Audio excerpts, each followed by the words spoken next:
Welcome back to my channel. आज हम बात करने वाले हैं पृथ्वी एक्सचेंज इंडिया लिमिटेड के बारे में। एक ऐसी कंपनी जिसने डिविडेंड तो दिया ही दिया, लेकिन लॉन्ग टर्म में यानी कि 3 साल में इस कंपनी ने 150 रुपए वाले शेयर प्राइस की कंपनी ने अपने शेयर होल्डर्स को 390% का रिटर्न निकाल के दिया। बात की जाए इस कंपनी के बारे में तो ये कंपनी 1995 में बनी थी और कंपनी बिजनेस में है फॉरेन एक्सचेंज में। और आज के दिन यानी कि 5 मार्च 2025 को इस कंपनी का शेयर प्राइस है 150 रुपये 50 पैसे का। और आज भी इस कंपनी ने अपने शेयर होल्डर्स को 2.17% का रिटर्न निकाल के दिया। तो चलिए जानते हैं इस कंपनी के ओवरऑल रिटर्न को, फंडामेंटल को और शेयर होल्डिंग पैटर्न को। ये वीडियो सिर्फ और सिर्फ एजुकेशनल पर्पज है, ना हम खरीदने की सलाह देते हैं और ना ही बेचने की।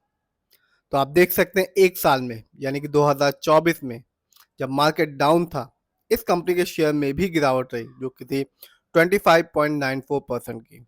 बात करते हैं लॉन्ग टर्म की यानी कि 3 साल की, तो कंपनी ने 3 साल में ही अपने शेयर होल्डर्स को मालामाल कर दिया और ये बताया कि लॉन्ग टर्म शेयर से ही रिटर्न पाया जा सकता है। इस कंपनी ने अपने शेयर होल्डर्स को 390% का रिटर्न निकाल के दिया, यानी कि 3 साल पहले इस कंपनी का शेयर प्राइस सिर्फ और सिर्फ 30 रुपये 10 पैसे था, जो आज के दिन है 150 रुपये का।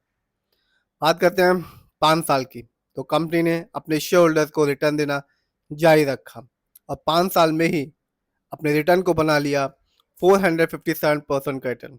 यानी कि 5 साल पहले इस कंपनी का शेयर पैसा सिर्फ और सिर्फ 20 रुपये 15 पैसे का, जो आज के दिन है 150 रुपये 75 पैसे का। तो ये कंपनी बताती है कि शेयर मार्केट से पेशेंस रखने और लॉन्ग टर्म इन्वेस्टमेंट की सोच से ही आप एक अच्छा खासा रिटर्न पा सकते हैं। बात की जाए इस कंपनी के ओवरऑल रिटर्न की, तो यहाँ भी इस कंपनी ने अपने शेयर होल्डर्स को निराश नहीं किया और एक अच्छा खासा रिटर्न निकाल के दिया, जो कि है 3881% का। यानी कि इस कंपनी का शेयर प्राइस 2002 में सिर्फ और सिर्फ 3 रुपये 23 पैसे था, जो आज के दिन है 150 रुपये 75 पैसे का। आगे जानते हैं इस कंपनी के कुछ इवेंट्स के बारे में। तो आप देख सकते हैं इस कंपनी ने 24 फैब को इसी साल अपने शेयर होल्डर्स को डिविडेंड दिया, हर एक शेयर के बदले में 1 रुपये। तो जिस भी शेयर होल्डर्स के पास इस कंपनी की अच्छी खासी शेयर की क्वांटिटी रही होगी, उसे एक अच्छा खासा डिविडेंड देखने को मिला होगा। आगे बात करते हैं इस कंपनी के फंडामेंटल्स की। तो मार्केट कैप 122 करोड़ है, जबकि इस कंपनी का पीबी रेशियो है 2.43। शेयर मार्केट में एक अच्छा पीबी रेशियो कहलाता है 3 और लेस देन 3। इस कंपनी का इंडस्ट्री पी है 17.36। शेयर मार्केट में एक अच्छा इंडस्ट्री पी कहलाता है 20 और 25 के बीच का। डेप्ट टू इक्विटी यानी कि लोन कर्ज का प्रतिशत है 0.06। कह सकते हैं इस कंपनी पर लोन कर्ज ना के बराबर है।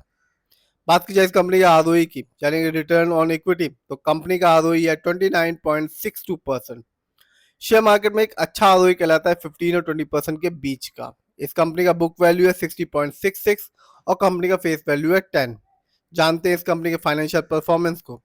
यदि हम ईयरली देखें तो साफ देखा जा सकता है कंपनी का रेवेन्यू बढ़ चुका है, जो कि है 4161 करोड़, जबकि 23 में इस कंपनी का रेवेन्यू था 3053 करोड़। बात की जाए ईयरली प्रॉफिट की, तो कंपनी का प्रॉफिट भी 2024 में बढ़ चुका है, जो कि है 13.04 करोड़ का, जबकि 23 में इस कंपनी का प्रॉफिट था ईयरली 4.66 करोड़। जानते हैं इस कंपनी के नेटवर्थ की, तो 2024 में इस कंपनी का नेटवर्थ बढ़ के रहा 42.65 करोड़, जबकि 23 में इस कंपनी का नेटवर्थ था 31.89 करोड़। आगे बात करते हैं इस कंपनी के शेयर होल्डिंग पैटर्न की, तो प्रमोटर यानी कि इस कंपनी के ओनर्स और मालिक का पैसा अपनी ही कंपनी में सबसे ज्यादा लगा हुआ है, जिसका परसेंटेज है 71.95% का। जबकि रिटेल से नजर यानी कि हम लोग का पैसा इस कंपनी में लगा हुआ है 28.05% का। ये कंपनी बीएससी में लिस्टेड है और इस साल इस कंपनी का हाईएस्ट शेयर प्राइस गया 522 रुपये 50 पैसा, जबकि लो शेयर प्राइस था 142 रुपये 55 पैसा। जानते हैं कुछ अच्छाइयों के बारे में। तो company almost debt free company है, यानी कि इस कंपनी पर किसी भी तरह का कोई लोन कर्ज नहीं है। कंपनी ने एक अच्छा प्रॉफिट ग्रोथ परसेंटेज बना के रखा है लास्ट 5 ईयर्स में, जिसका परसेंटेज है 40.7 CAGR। यदि हम ओवरऑल बात करें, प्रमोटर होल्डिंग स्ट्रांग है, फंडामेंटल भी स्ट्रांग, फाइनेंशियल भी स्ट्रांग है, फंडामेंटल भी स्ट्रांग है, आरओई अच्छी खासी है, लोन कर्ज भी नहीं है इस कंपनी पे। इस समय इस कंपनी का शेयर प्राइस 150 रुपये का है। यदि हम 5 साल को देखें 457% का निकाल के दिया। 3 साल में इस कंपनी ने 390% का रिटर्न निकाल के दिया। तो कंपनी लॉन्ग टर्म में अच्छा खासा परफॉर्मेंस कर रही है और रिटर्न निकाल के दे रही है। फिर भी जिस भी कंपनी के शेयर को खरीदें, खुद रिसर्च करें, एनालाइज करें, अपने फाइनेंशियल एडवाइजर की राय लें, फिर ही अपने पैसे को शेयर मार्केट में लगाएं।